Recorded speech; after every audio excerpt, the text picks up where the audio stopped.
Salam damai, sahabat Oase Rohani Katolik yang terkasih, salam sehat dan sukacita dalam Kristus. Senang sekali saya Teresa Wina bisa menjumpai kembali Anda pada Oase Rohani Katolik edisi hari ini.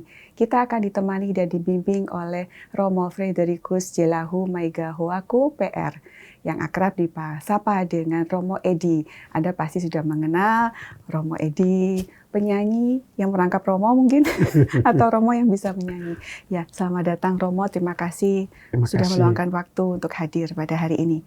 Kita akan segera mulai ya Romo. Siap. Tolong dibuka dengan doa pembuka Romo, silakan Romo. Sahabat Oase Rohani Katolik, marilah kita awali acara Oase Rohani Katolik kita hari ini. Kita buka dengan doa. Dalam nama Bapa dan Putra dan Roh Kudus. Amin. Allah Bapa yang Maha Rahim dan penuh kasih setia, kami bersyukur karena Engkau senantiasa menyertai kami masing-masing dalam perjalanan hidup kami.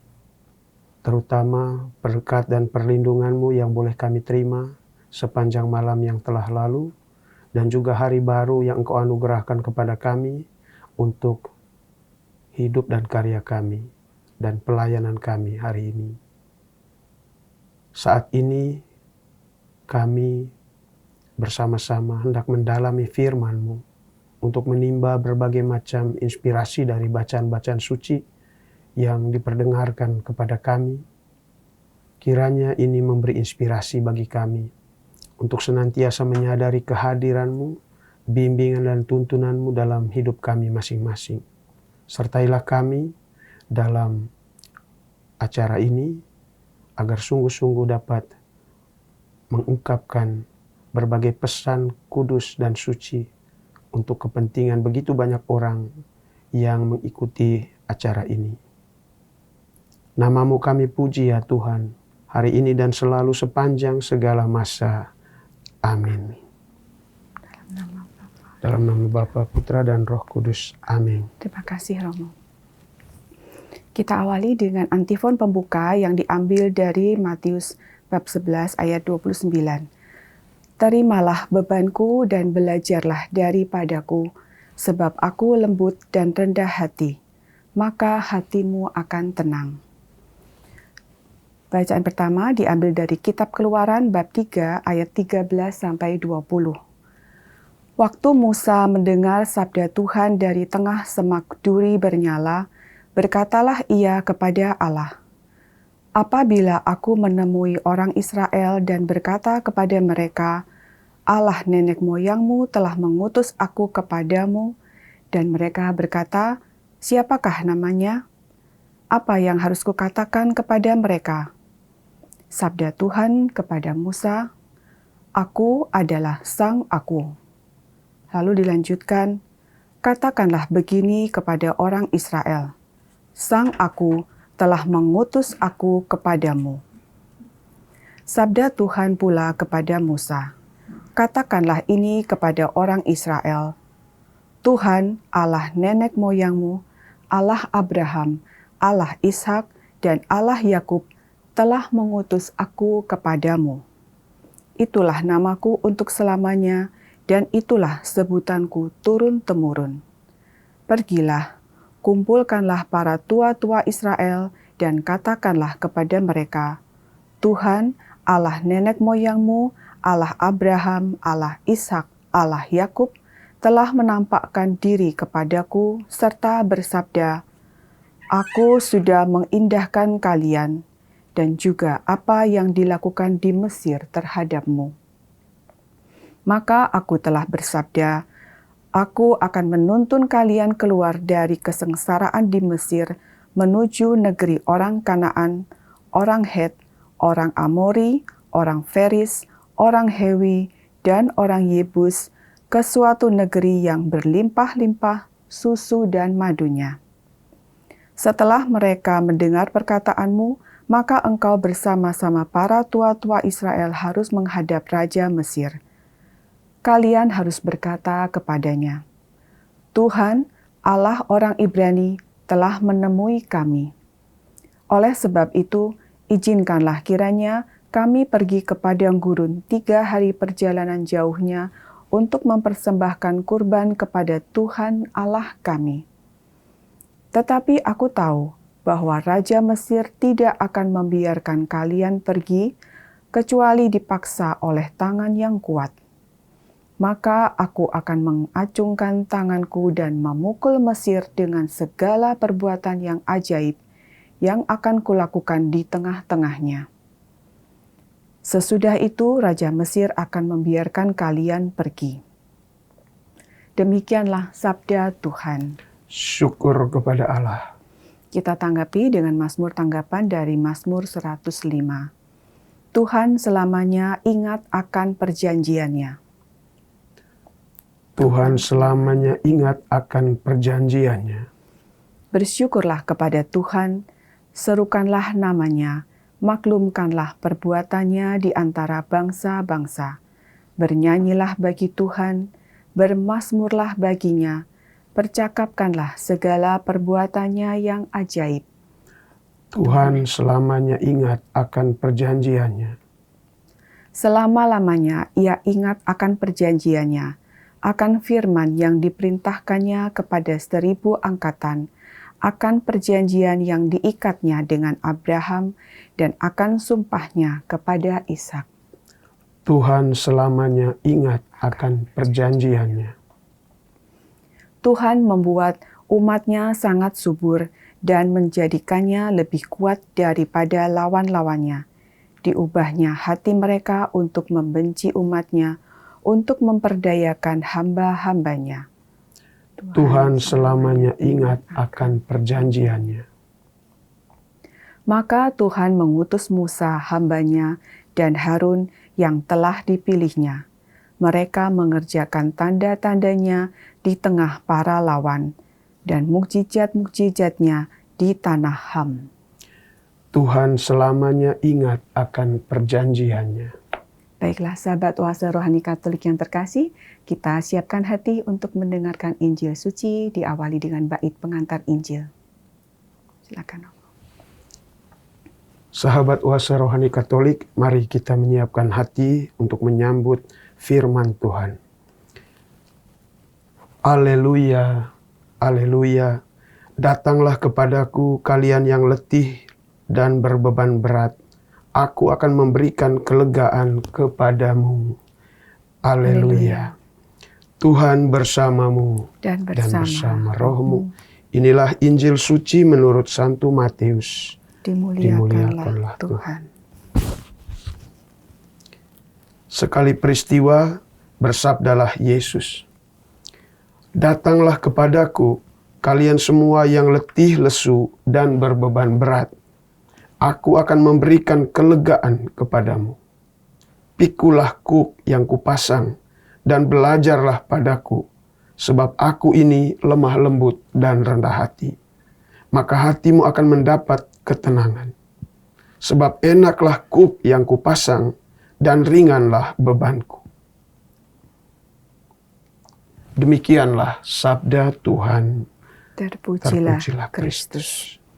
Baik, sahabat Oase Rohani Katolik yang terkasih, kita sudah mendengarkan bacaan-bacaan pada hari ini. Mari kita menggali lebih dalam inspirasi iman yang bisa kita nanti ambil dan terapkan dalam kehidupan kita sehari-hari.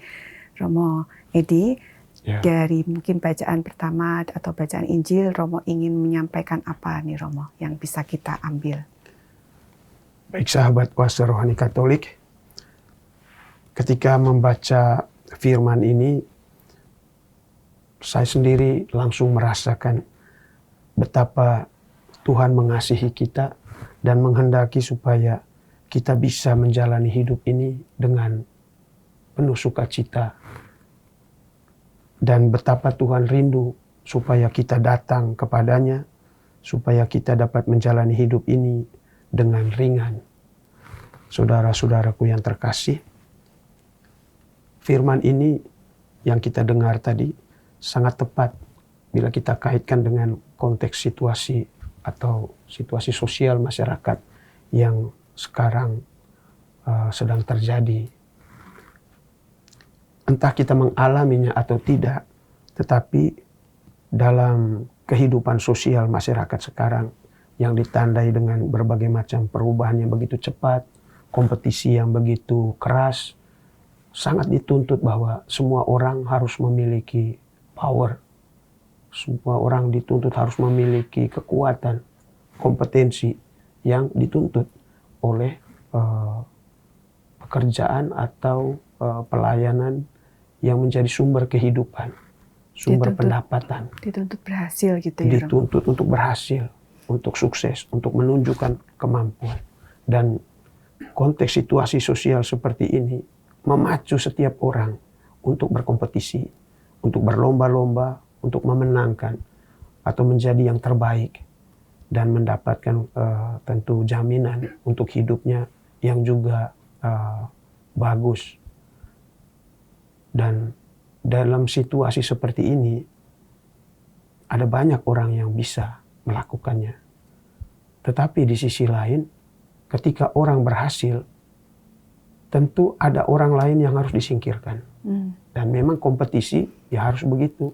Karena ada yang nanti akan menjadi yang pertama, dan kedua, ketiga. Dan ada yang menjadi yang tersingkir dari kompetisi itu. Nah, apakah ketika kita berada di posisi sebagai pemenang, kita masih peduli dengan orang yang ada di posisi sebagai orang yang tersingkir? Seringkali kita melupakannya. Kita hanya happy dan bersukaria dengan sesama orang yang menang. Gitu. Dan terjadilah bahwa dalam masyarakat itu dengan sendirinya orang bergaul sesama pemenang. Sedangkan orang kalah seringkali diabaikan atau terpinggirkan. Yang penontonnya pun juga akhirnya terus ikut memihak ke yang... Iya. Dan itulah situasi atau konteks sosial yang sedang terjadi di atas dunia sekarang ini. Apalagi dengan individualisme dan materialisme, hedonisme yang begitu kuat sekarang. Orang tidak terlalu peduli dengan orang-orang lain. Sejauh saya sudah sukses, itu adalah perjuangan saya. Anda gagal, artinya Anda malas. Atau Anda tidak berhasil. Tetapi ternyata tidak semua kegagalan orang itu karena memang kelemahan pribadinya. Tetapi ada banyak juga orang gagal atau tidak berdaya karena tekanan dari struktur-struktur sosial yang jelas tidak memihak kepada mereka yang lemah. Terutama misalnya konteks sosial di dunia pekerjaan yang memang sangat menuntut kompetisi. Dan orang harus berkompeten untuk kemampuan tertentu baru bisa eksis di dunia sekarang ini. Karena itu ada banyak sebenarnya orang-orang yang terpinggirkan di zaman sekarang ini.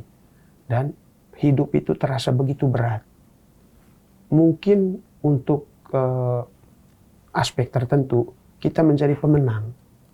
Tetapi di sisi lain dari kehidupan manusia yang multidimensi ini, mungkin dia justru kalah. Contoh saja, tidak semua orang yang kaya raya itu hidupnya happy. Ada orang yang sudah memiliki segalanya, tapi dia kemudian merasa kosong hidupnya. Bahkan dia kemudian menggunakan kekayaannya untuk hal-hal yang merusak dirinya sendiri. Tidak jarang kita melihat ada banyak orang-orang yang karena hidupnya foya-foya semasa muda, di masa tuanya lalu dia kena kanker lah, atau kena penyakit ini itu yang karena hidupnya tidak tertib di masa-masa sebelumnya. Karena euforianya terlalu besar, membanggakan diri dan kemampuannya. Dan tidak pernah peduli dengan orang lain. Hidupnya betul untuk melayani egoismenya sendiri, kepuasan dirinya sendiri. Ketika tua, baru dia mulai menyadari bahwa hidup manusia itu baru berarti ketika dia juga melayani orang lain. Dan itu sangat kelihatan atau sangat terasa ketika orang hidup dalam rumah tangga, mempunyai anak dan seterusnya. Ada banyak orang tua yang meskipun hidupnya terjamin, tapi dia merasa gagal ketika anak-anaknya kemudian salah arah. Dan itu banyak terjadi seperti itu. Dan orang lalu merasa hidup ini, apa ini hidup ini? Kenapa begini? Gitu. Orang menjadi salah arah. Meskipun dia cukup yakin bahwa dia sudah bekerja dengan baik. Dan itulah situasi-situasi yang membelenggu kehidupan manusia di zaman sekarang ini.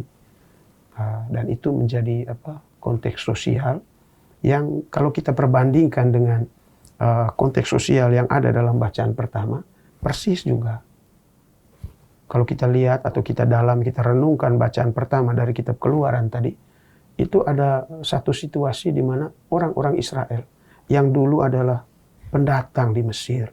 Kemudian mereka hidup di sana, berkembang biak dan menjadi satu bangsa yang besar, dikenal sebagai orang-orang Ibrani. Tapi kemudian mereka diperlakukan sebagai budak, dipekerjakan ke sana kemari dan ditindas.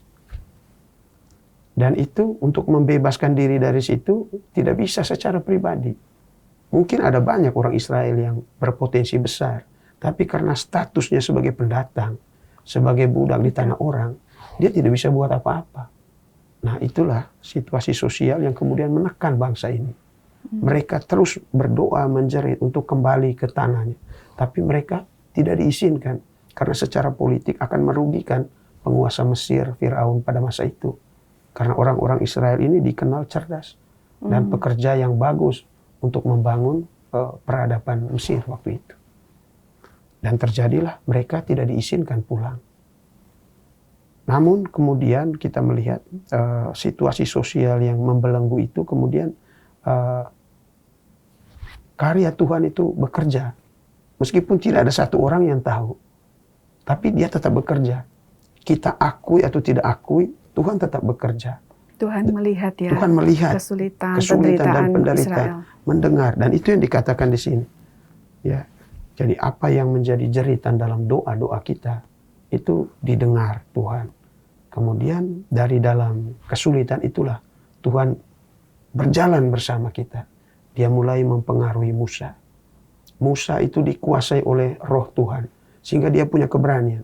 Karena sebelumnya Musa tidak berani karena dia sendiri sudah melakukan dosa yang cukup besar berkaitan dengan orang Mesir yang dia bunuh pada masa awalnya itu.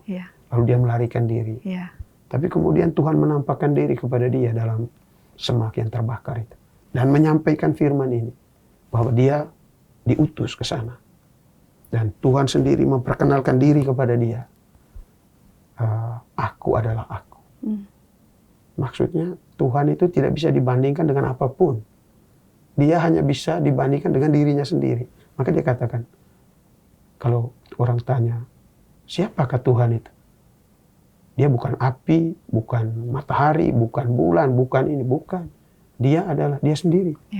Gitu. Karena itu, aku adalah aku, telah mengutus aku kepada kamu, dan seterusnya. Itu yang disampaikan di sini. Dan Allah seperti itulah yang memperkenalkan diri kepada Musa. Dia itu adalah Allah Abraham, Allah Ishak, dan Allah Yakub. Dan itu menjadi namanya untuk selama-lamanya. Dan Musa tahu itu. Dan dia bawa itu waktu dia bertemu dengan tua-tua orang Israel. Untuk kemudian merancang sebuah upaya eksodus. Keluar dari Mesir. Keluar dari situasi perbudakan mereka. Tapi apakah waktu keluar itu lalu segalanya menjadi mudah? Tidak. Kesulitan itu tetap ada, bahkan lebih besar. Tetapi di dalam semua kesulitan itu ada Tuhan yang menyertai mereka. Nah, ini poin yang penting. Bahwa di dalam kesulitan, tantangan yang kita hadapi, itu ada Tuhan yang tetap bekerja. Nah, dari permenungan ini, kita juga melihat konteks sosial yang seperti sekarang, banyak orang merasa sepi atau kesepian di tengah keramaian. Banyak orang merasa kekosongan di tengah popularitas yang begitu besar. Tapi kita mau belajar dari sini bahwa Tuhan tetap ada dan tetap berkarya, menyertai kita. Entah kita sadar atau tidak, Dia tetap ada. Dan bacaan suci hari ini mengajak kita untuk menyadari kehadiran Tuhan seperti itu, supaya kita bisa mengambil langkah yang tepat untuk mulai menemukan jalan-jalan yang tepat. Di dalam Tuhan kita bisa menemukan kelegaan. Amin. Dan itu yang menjadi poin dari bacaan-bacaan suci ini. Bahwa ketika kita menyadari ada Tuhan yang bergerak menyelenggarakan segala sesuatu dalam hidup kita, maka meskipun kita ada dalam situasi yang sulit dalam kompetisi kehidupan ini, di dalam kesendirian menghadapi segala macam penderitaan, tapi kita tetap punya hati yang bersuka cita. Ya. Karena Tuhan ada bersama kita, menyertai kita. Sehingga beban-beban kita pun tidak akan menekan kita atau mempengaruhi kita untuk mempersalahkan orang lain. Ya. Karena seringkali kalau kita mulai hidup dengan beban tertentu, kita mulai mempersalahkan orang lain. Ya. Mempersalahkan orang, mempersalahkan keadaan. Mempersalahkan keadaan, iya. Itu memang kecenderungan sifat dasar manusia begitu. Ya. Dan jangan lupa kalau kita mulai terjebak di situ, kita dengan mudah jatuh dalam dosa. Kita dengan mudah untuk melakukan balas dendam. Bahkan nanti menghujat Allah, kenapa kok membiarkan ini terjadi. Banyak orang yang kemudian tidak sampai melihat kehadiran Tuhan, ya. Kemudian lalu melihat agama sebagai sesuatu yang sifatnya lelucon saja, atau dongeng masa kecil, sesuatu yang infantil dalam kehidupan seseorang. Karena itu banyak orang-orang muda sekarang yang membuang semuanya itu, dan kemudian mengandalkan kemampuan kekuatannya sendiri. Tapi kalau menurut saya, itu bagian dari proses perjalanan rohani setiap orang. Ada masa di mana dia merasa bisa berdiri sendiri. Ya. Tapi nanti ada masa ketika dia dihajar oleh berbagai macam kesulitan. Sampai pada titik nadir, titik nol dalam hidupnya. Baru dia akan sadar ternyata ada Tuhan. Semoga pada saat itu ada perjumpaan dengan Tuhan ya. Lalu dia kembali lagi. Iya. Saya jadi teringat dengan cerita teman beberapa hari yang lalu, baru saja dia berkeluh kesah. Gimana ya, anaknya sakit, udah dari mungkin ada 10 tahunan sakit. Ya. Lalu kemudian perekonomian mereka juga sulit sekali. Jadi istrinya sekarang tidak bekerja, si istri tidak bekerja, suaminya kalau tidak salah juga tidak punya penghasilan tetap. Ya. Mereka punya usaha kecil-kecilan, bisnis AC, bisnis kecil-kecil. Tapi ya itu nanti kemarin ini dia cerita uangnya diambil lari oleh tukangnya. Kenapa ya, Win? Kok kayaknya masalah tuh nggak selesai-selesai. Mungkin sahabat Oase Rohani Katolik yang terkasih juga pernah atau temannya mengalami hal-hal yang kayaknya yang tadi Romo bilang ya, kayaknya menghimpit dan mungkin secara sistem, secara ini tuh kayaknya kayak orang tenggelam, mau keluar itu nggak bisa gitu. Iya. Tapi ternyata tadi Romo menguatkan bahwa umat Israel berteriak-teriak, berdoa, dan Tuhan mengindahkan itu semua ya Romo ya. Ya. Pasti suatu saat akan ada jalan untuk kayak seperti pengalaman teman saya itu ya Romo. Iya. Jadi kalau sahabat Oase Rohani Katolik saat ini sedang mengalami situasi seperti itu, baik situasi sebagai pemenang, orang yang menang dalam kompetisi, maupun orang yang sedang terpuruk. Baiklah kalau kita mendengarkan bacaan suci atau refleksi dari bacaan suci hari ini. Karena ini akan menjadi satu tonggak, baik bagi orang yang sukses, supaya dia jangan takabur atau mudah jatuh dalam dosa. Juga untuk orang yang sedang terpuruk, supaya dia juga jangan mengambil langkah-langkah yang fatal, yang bisa menjerumuskan dia jauh lebih dalam keterpurukan, bahkan sampai jatuh ke dalam dosa. Jadi nanti dalam sesi yang selanjutnya akan kita dalami bagaimana Yesus mengajak kita untuk datang kepada Dia, dan disposisi batin seperti apa yang harus kita bangun supaya kita bisa berjumpa dengan Yesus yang senantiasa menyertai kita, karena Dia adalah Immanuel, Allah yang beserta kita. Amin. Saya kira begitu. Terima kasih Romo inspirasinya. Sahabat Oase Rohani Katolik yang terkasih, mari kita endapkan dulu, kita rasakan kehadiran Tuhan selalu menyertai kita. Kita akan berjumpa lagi di sesi yang kedua.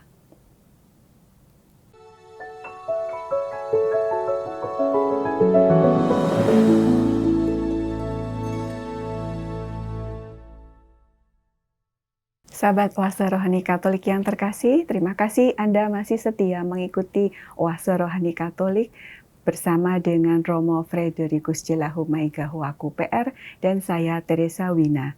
Bagi Anda yang ingin menyampaikan saran ataupun sharing iman dapat mengirimkannya melalui email ke orkaj2021@gmail.com atau melalui WhatsApp ke nomor 088102513348. Baik, kita lanjutkan bahasan kita tentang bacaan-bacaan pada hari ini. Romo tadi sudah memberikan sharing, memberikan penguatan bahwa kita ini selalu disertai dan ditolong oleh Tuhan. Nah, berikutnya sharing iman apa lagi Romo yang bisa Romo sampaikan? Baik, terima kasih. Setelah kita melihat situasi sosial dewasa ini yang mungkin sedang kita alami dengan berbagai macam kesulitan dan tantangannya, lalu bagaimana kita mau merasakan kehadiran Tuhan di dalam situasi-situasi seperti itu. Ini sesuatu yang tidak mudah, karena seringkali beban yang begitu berat itu membuat emosi kita juga itu turut terlibat. Dan seringkali emosi yang begitu berat, yang begitu besar, membebani kita, membuat kita tidak mampu untuk berpikir secara sehat. Ya. Apalagi untuk sedikit merefleksikan atau merenung dan menemukan inspirasi yang bisa menguatkan hati di tengah situasi macam ini. Ada banyak orang yang saat ini sedang terbelenggu oleh tekanan emosional yang begitu berat, sehingga tidak bisa melihat jalan-jalan yang baik, inspirasi-inspirasi yang baik dari bacaan suci.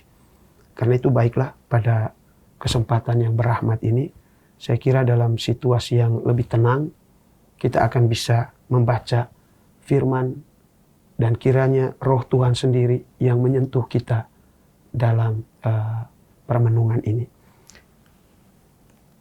Apa yang disampaikan dalam bacaan Injil kepada kita hari ini, marilah kepadaku semua yang letih lesu dan berbeban berat, aku akan memberi kelegaan kepadamu. Pikulah kuk yang kupasang dan belajarlah padaku, karena aku lemah lembut dan rendah hati, dan jiwamu akan mendapat ketenangan. Bapak Ibu saudara-saudariku yang saya kasih dalam Tuhan, firman ini tentu kalau kita mendengarnya begitu saja, kadang kita hanya merasa ini sebagai hiburan yang sifatnya permukaan. Tetapi mari kita melihatnya lebih jauh dengan masuk ke dalam pesan apa yang mau disampaikan oleh penulis Injil Matius ini. Di sana diceritakan tentang pikulah kuk yang kupasang dan belajarlah padaku. Apa itu kuk? Kuk ini sebenarnya satu alat pengendali ternak yang biasanya dipasang di punggung atau pundak ya ini di pundak dari kerbau atau sapi yang digunakan untuk menarik beban. Yang begitu? Ya ada palang gitu. Jadi kuk itu biasanya untuk 2 ekor sapi, sehingga melalui kuk yang dipasang di tengkuknya itu akan membuat kedua hewan itu bisa bergerak bersama untuk berjalan, menarik beban. Mungkin orang zaman sekarang udah ya itu dari dunia pertanian zaman coba dulu. Di Google. Kalau sekarang agak susah untuk membayangkan itu. Karena dunia pertanian sekarang juga sudah pakai traktor. Traktor tidak perlu kuk. Tapi itu tadi fungsinya untuk supaya dua kerbau atau sapi itu bisa bekerja sama dalam menarik. Dan kalau kuknya bagus, itu sapinya nyaman ketika bergerak ke sana kemari gitu. Tidak luka punggungnya gitu. Tapi kalau kuknya itu dibuat dengan tidak bagus, seringkali membuat kerjasama antara dua hewan ini menjadi tidak sinkron. Dan itu membawa penderitaan tersendiri bagi hewan itu. Dan itu yang diambil sebagai gambaran untuk membantu kita memahami bagaimana beban hidup itu sebenarnya memberatkan perjalanan hidup kita seperti kuk. Kuk yang dipasang. Kalau kuknya bagus, kita jalannya enak gitu. Karena yang namanya hidup pasti ada beban yang harus dipikul, itu pasti. Tapi bagaimana cara memikul? Itu yang seringkali menentukan apakah orang ini bisa bergembira atau berbahagia atau bersuka cita dalam perjalanannya. Tapi cook yang enak itu maksudnya apa berarti, Romo? Ya, kan Yang tadi itu. konteks pembicaraan dari Injil Matius ini sebenarnya untuk sebuah kritik sosial terhadap praktik keagamaan yang sedang terjadi pada masa itu. Di mana orang lebih memperhatikan ritual Oh. dengan segala macam hukum syarat yang membelenggu orang dalam hidup beragama. Contoh, kalau hari Sabat, itu jalan tidak boleh lebih dari sekian ratus hasta. Begitu. Kalau lewat dari satu langkah dari situ, itu sudah salah, dosa. Begitu. Dan banyak lagi aturan-aturan Yang nggak lain. masuk akal. Yang nggak. Iya, maksudnya sebenarnya untuk mengatur gitu. Mengatur. Tetapi lalu orang menggunakan itu sebagai alat untuk mempersalahkan orang lain. Oh, iya. Begitu. Dan itulah yang dilakukan oleh tokoh-tokoh agama pada masa itu. Hegemoni mereka, kekuasaan mereka, dominasi mereka terhadap orang-orang lain dilakukan melalui syarat-syarat agama itu. Daftarnya banyak. Banyak sekali begitu. Sehingga orang lalu merasa tidak bebas dalam kehidupan beragama. Agama dilihat sebagai beban yang justru membuat kehilangan sukacita dalam berelasi dengan Tuhan. Bahkan Yesus katakan bangsa ini memuliakan aku dengan bibirnya, tetapi hatinya jauh. Karena apa? Karena agama digunakan tidak lebih dari alat untuk mencari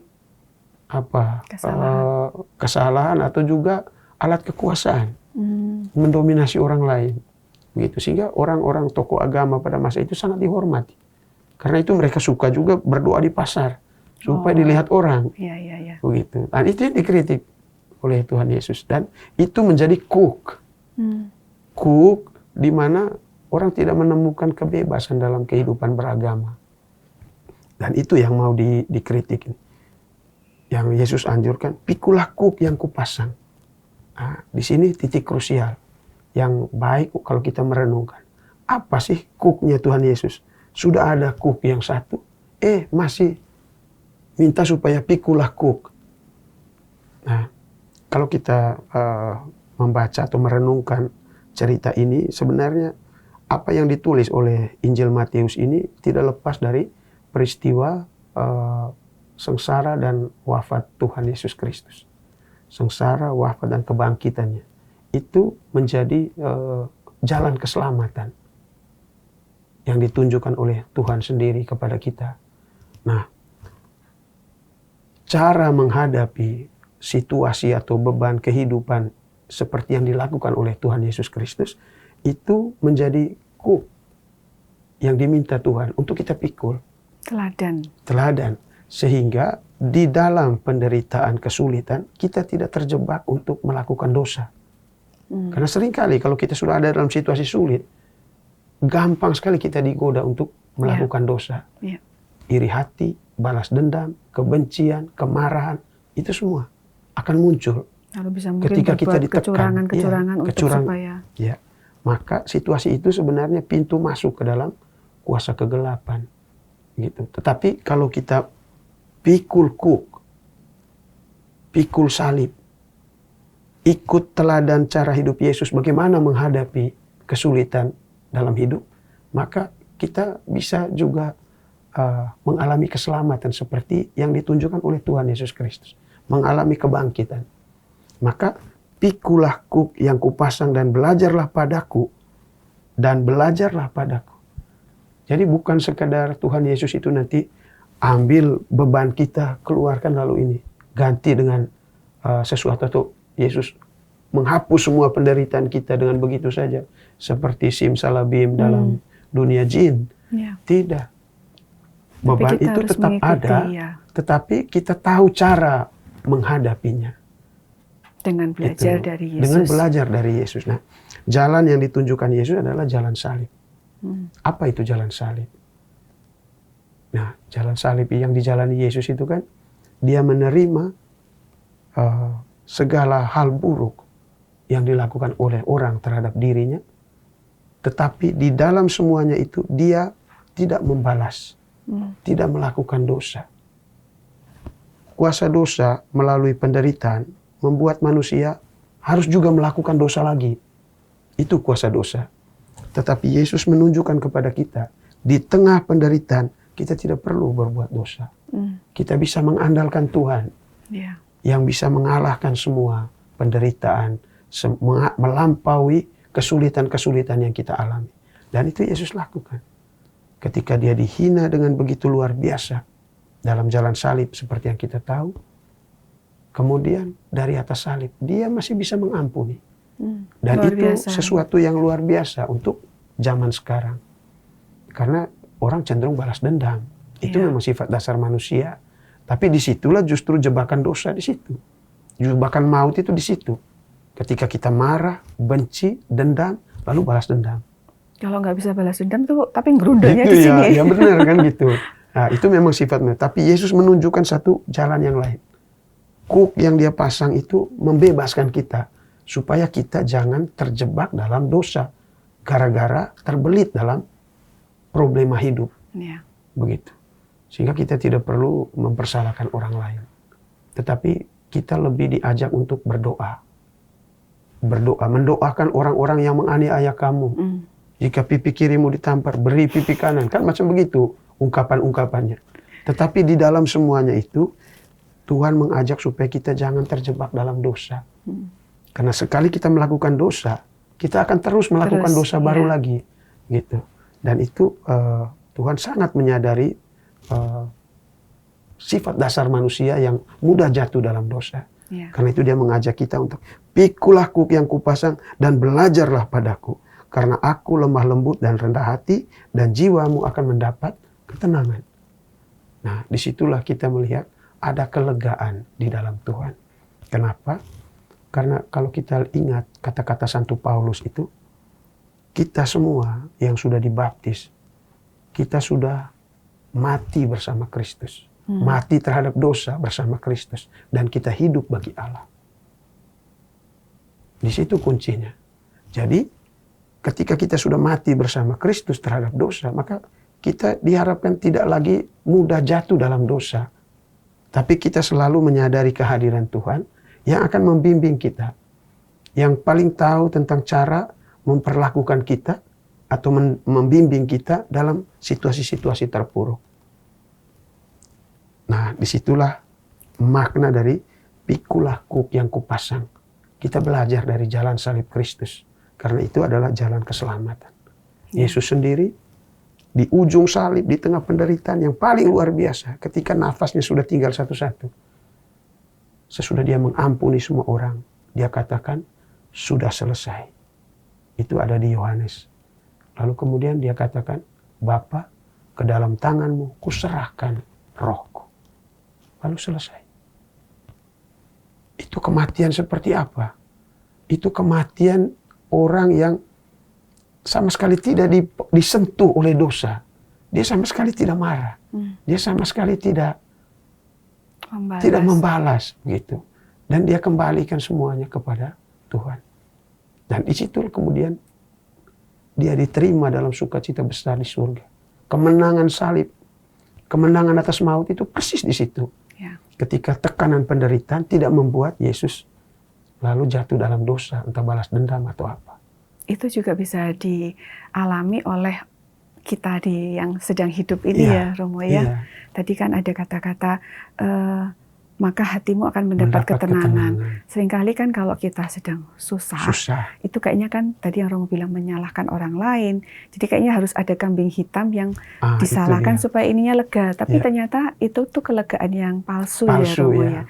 Ketenangan yang di sini itu kan kalau yang Romo tadi bilang harus mengikuti meneladani Yesus, itu mungkin sepertinya sesuatu yang tadi Romo bilang kalau baca Alkitab tuh kayak baca dongeng gitu, kayak sesuatu yang nggak masuk, yang di luar, yang di awang-awang. Tetapi bagi yang pernah mengalami itu memang teman saya pernah bilang, itu ketenangannya itu nggak bisa diomong katanya, damainya itu kalian mesti merasakan sendiri katanya. Jadi ketika ada kesulitan, lalu dia tidak marah, lalu dia yang Romo bilang merefleksikan, lalu pandang salib, dan kok ada tiba-tiba ada damai yang kalau orang bilang hati berbunga-bunga, itu benar-benar kayak yang nyes gitu Romo katanya gitu.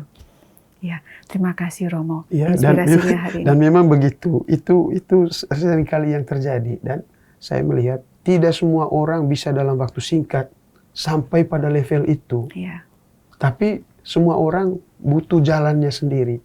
Tapi kita berdoa, berharap bahwa banyak orang-orang muda yang juga bisa menyadari atau sampai ke level itu. amin. Ya, tidak mudah, tapi bukan tidak mungkin. Amin. Romo bisa kasih kesimpulan mungkin atau saran untuk sahabat Oase Rohani Katolik Baik. kita. Sahabat Oase Rohani Katolik, terima kasih setelah kita mendalami ini, maka saya mengajak kepada kita semua, ketika Anda atau kita semua ada dalam situasi yang penuh euforia karena keberhasilan, maupun ada dalam situasi penuh tekanan karena kegagalan atau keterpurukan, janganlah membuat kita mudah tergoda dalam tindakan atau disposisi batin yang membuat kita jatuh dalam dosa. Yakin dan percayalah, Tuhan ada bersama kita. Dia juga terlibat dalam kesusahan, dalam kesedihan hidup kita, dalam beban-beban kita. Dan dia aktif mencari cara terbaik dengan menggunakan begitu banyak orang di sekitar kita untuk membantu. Karena itu jangan berhenti untuk berdoa.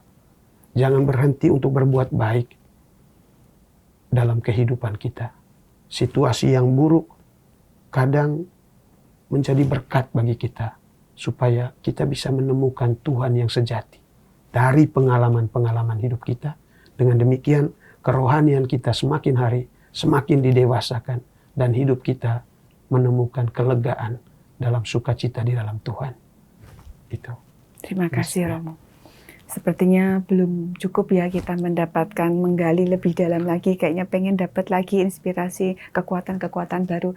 Tapi waktunya tidak cukup. Semoga dengan apa yang tadi Romo Edi sudah sampaikan, berikan kekuatan bagi kita untuk kita nanti menggali lagi bersama Tuhan, merasakan lagi kasih Tuhan, dan semoga itu menguatkan kita menjalani bahtera kehidupan kita. Kita ucapkan terima kasih kepada tim teknis, pengurus, dan yang sudah membantu acara ini sehingga berlangsung dengan lancar. Kita doa dulu penutup dan berkat ya Romo. Baik sahabat Oase Rohani Katolik, setelah kita mendalami semuanya ini, kiranya ada inspirasi yang bisa menyentuh hati kita. Dan mari kita buka hati kembali, kita mau memuji dan memuliakan Tuhan, mengucap syukur dalam doa. Dalam nama Bapa dan Putra dan Roh Kudus, amin. Allah Bapa yang maha baik dan penuh kasih, Engkau menyertai kehidupan kami masing-masing. Engkau tahu situasi batin dan hati kami, terutama situasi batin dan hati kami di tengah sulitnya hidup, di tengah keterpurukan, di tengah kesendirian dan kesepian yang menghimpit hidup kami, menghimpit jiwa kami, sehingga kami kadang dengan mudah jatuh dalam dosa. Namun saat ini Engkau datang ke dalam hati kami masing-masing. Engkau menyentuh, menjamah, menyembuhkan hati kami. Terima kasih Tuhan untuk inspirasi rohani pada hari ini. Kiranya hidup kami semakin hari semakin baik, semakin bisa melihat dan menemukan ternyata Engkau setia. Engkau Allah Emmanuel beserta kami dalam kehidupan ini. Namamu kami puji hari ini dan selalu sepanjang segala masa. Amin. Mari kita mohonkan berkat Tuhan. Tuhan bersamamu. Dan bersama rohmu. Kita sekalian, semua orang yang kita doakan, hari-hari hidup kita dan keluarga kita senantiasa dibimbing, dilindungi, dan diberkati oleh Allah yang Maha Kuasa. Dalam nama Bapa dan Putra dan Roh Kudus. Amin. Terima kasih Terima Romo. kasih. Sahabat Oase Rohani Katolik yang terkasih, kita akan berjumpa lagi pada edisi yang mendatang. Semoga inspirasi hari ini menguatkan kita semua untuk kita bisa menjalani kehidupan kita dengan kasih Tuhan yang menyertai kita. Salam sehat dan sukacita dalam Kristus.